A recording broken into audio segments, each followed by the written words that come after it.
It's Bill King here, and this is Conversations in All Keys from the classic Redwood Theater. And my guest today is an author. I can prove that right here.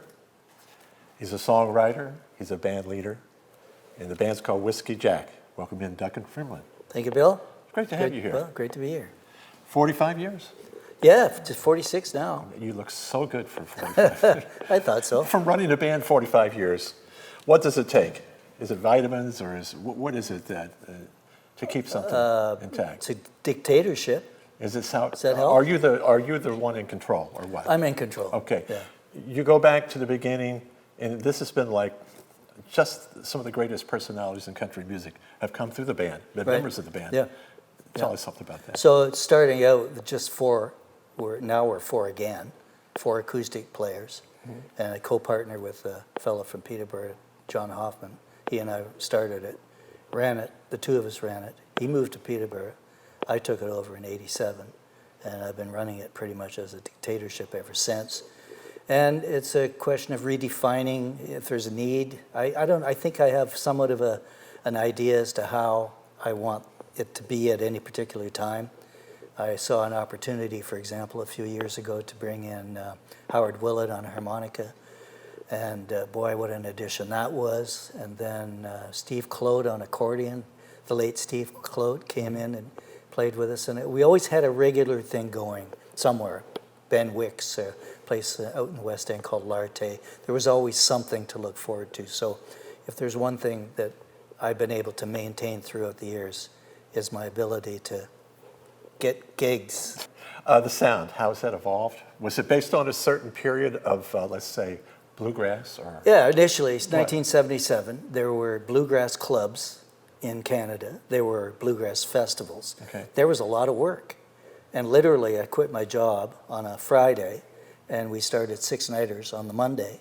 And we did six-nighters for a couple of years until we got enough profile, had enough money to make an album, and then in 78, 79, we started getting festivals, and then Tommy Hunter called.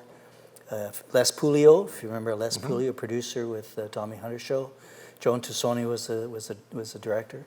Anyway, he called, and we auditioned, got that gig, and all of a sudden our lives changed. So there's always been something that's been able to sort of give us a boost. Whenever there was a lull, something happened, an album or never a government grant. There were never any government grants. This is all self-induced, this organization. now, with Tommy Hunter, you had a segment of the show. There's a government grant. We'll call Tommy Hunter a government grant. But what a great What a musician great, it paid for a few mortgage payments, I'll tell you. Is that right? Yeah. Well, what'd you buy? I have a house in Cabbagetown. And that's because of Tommy Hunter Show? Well, pretty much, yeah. But there was a segment, you had a spotlight in the show? Yeah, they created a comedy segment called The Old Back Porch, and they'd bring out Billy Meeks or Grandpa Jones, or some comedian would come out, and we'd play a song.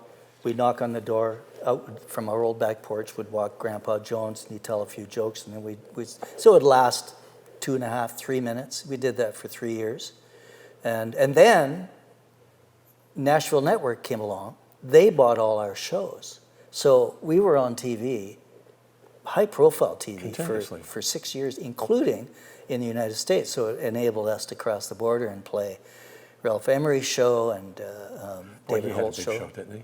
Yeah, well, it was the only show. He called the shots. He was a powerful guy during the day, yes. And this is where the connection came with Charles Stompin Tom. Well, Tom told me years later, I met him in 1990, but he told me years later that when he was off the road, which he was off the road for 13 years, on Friday night he'd go up to the living room and tune in the Tommy Hunter Show. That's where he became fans with Whiskey Jack. So after I met him in 1990, he was looking for banjo players. I got the call for a couple of albums between 90 and 93, and then one day we're just talking around, I go out and I play chess with him and stuff on a Sunday afternoon. And he said, "Do you want to stay for dinner? Lena and I are going into town for some Chinese food." I said, "Sure." So on the way into town, over dinner, he said, "Would Whiskey Jack record an album with me and go on the road?" He said, "I've got this album that I've written, and I think your sound would really compliment This is his first album, right? This is the first album with us, but With no, us, no, okay, yeah. go. This was in '93. The album was called Dr. Stompin Tom A. But I had already recorded with Tom a couple of albums before then, during the Meech Lake, Oh my God, during Accord. those. Yeah, well, he was writing stuff like Maple. I can't remember. Believe in your country. You know, if you don't believe the country should come before yourself, you better serve your country by living somewhere else. Kind of a draconian way to look at it, but he was a black and white character. Yeah. So I played on that album, and his profile was going up at that point. And then in 1983, he recorded the album with us and cross-country tour. And next thing you know, we're kind of regulars we go to the house fairly often. He'd call me and say, "You want to bring the band up? We're having a party. We're having a whatever." And so we became kind of... What kind of chess player was he? There was only one guy I ever met who beat him. He was our drummer in '93. Beat him early in the tour, and he had to stay all night until Tom beat him. He's a competitive guy, huh? Unbelievably competitive. All the guy. time on the tour, were there things that came up that he just felt the situation, he had to own the situation? Oh yeah, he was the boss. Yeah. He had meetings just to. They really had no point, many of these meetings, other than just to demonstrate that he was in charge. I'm sure of that. Yeah. It sounds like Ronnie Hawkins having those all-night rehearsals and never showing up. You know what? Just call them? They probably had a lot in common, those two. That was the style. In those days. Yeah. Yeah. To show the players that we're in control. Yeah. And you're just the side players. Yeah, but in my case, I wasn't the main player in Whiskey. Never have been. Okay. I've been the silent. I always surround myself with players that are way better than I am, and so I didn't have that same. There was never an ego for me. It was just survival. I was just trying to keep this thing going because I thought, if I don't get gigs, then we're all going to lose interest, and it'll be the end of it. So I just kept getting gigs. And even now, you're still fighting for an audience. And it gets tougher, doesn't it? It's tougher, and I think about it every day. I wake up thinking about it. I wake up in the middle of the night thinking about it.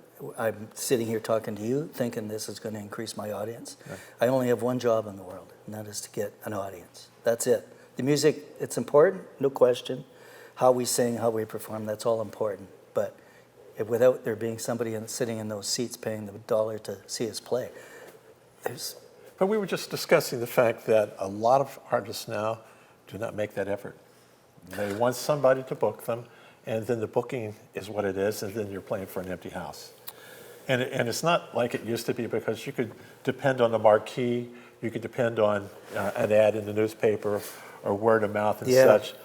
It's with so much social media, we were discussing the fact there's 800-something thousand tracks released a week, and only about 100 of them get curated or find a place to be even listened to, that you still have to focus on the audience that you have that still loves bluegrass, that loves this style of country or this kind of music.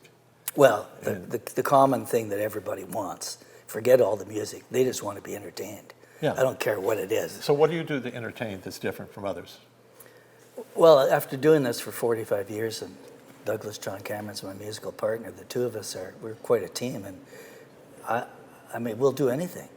If we're shameless, we'll sing whatever we have to sing, we'll perform, we'll do whatever we have to do to entertain them, and it doesn't matter what the audience. I'm sure that you give us any audience, I don't care what their musical persuasion is, we'll entertain them somehow. We'll figure it out. But that just comes from being on stage for half a century. You know, that didn't just happen. There's two kinds of musicians, I think. There are those who achieved great success. I'm really generalizing here, but those who achieved great success early on. Mm-hmm. And a lot of money was invested in them, record companies, production, promotional companies, they get sponsorships. A lot of money was thrown at them. Maybe they had a couple of hits, maybe a couple of pseudo hits, I don't know. But they did a lot of work at the very beginning, but once they hit, then their work stopped. In our case, every day, nobody's going to do this for us if we don't do it ourselves. And the difference between those two categories is night and day. I can't relate to those other folks.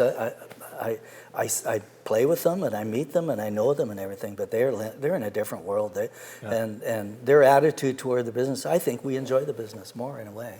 We certainly appreciate it more. Yeah, you know, I look at the stories, and I read stories, and I love biographies, and I love all, Me too, about music people. Yeah. I love those, and there's something about, that being 15, 16, 17 years old and having a tremendous drive that you will go out and you will learn this, you will learn that, you will learn all these aspects, but it's that confidence, self-assuredness that when you reach out to people, if you have the goods, like they say, if you have the throat, you have the personality, and you have the drive, that you're able to sell yourself and convince others that are in a position to do much for you to step in and take over part of that in your career. But you still have to contribute. You still have to show up. Well, like you said a few minutes ago, somebody will get a gig, and it's got a guarantee, so their work stops. No, it doesn't work like that. No, it does not work like. In fact, the present show that we're in, or the gigs that Douglas and I get now, we get called back because we have a YouTube channel that has almost 2,000 subscribers. We're always giving them content. We're always giving them ideas. We did a series of shows in Orangeville, early September 2023. And we produced a series of reels, short little clips. And I did one that there's a brewery up in northern Ontario, Whiskey Jack Brewery. So somebody brought back a can of Whiskey Jack beer for me. So I just stood in front of a camera and said, improvised something, held up a can and saying, when you think of beer, you think of Whiskey Jack. And so I used that to promote. You have to do that, don't you? Yeah, and the theater director was so grateful that we were doing this, and we ended up selling 2 out of 3 shows in Orangeville, for crying out loud. That's great stuff. Yeah. Anyway, at this point, we're about to wrap up on this, but Keith Holding, who's the videographer here, was the first to tell me about the Redwood Theater. Yeah. And he was on to me about it for a year. Yeah. And then me too. Yeah. But it's his fault. Yeah. Well, you pulled me in then last December for a fundraiser for, I guess for food. For food banks, yeah. Food banks, right? Yeah. And it was my first time coming here. And then I fell in love with the place. Yeah. They fell in love with you. Well, we all fell in love with this. There's a lot of love around here, isn't it? A lot of love around. But we're here at the classic Redwood Theater doing this interview, and it feels just right. It does. Duncan Fremlin, thank you so much. Thank you, Bill. Yes. Excellent. Yeah.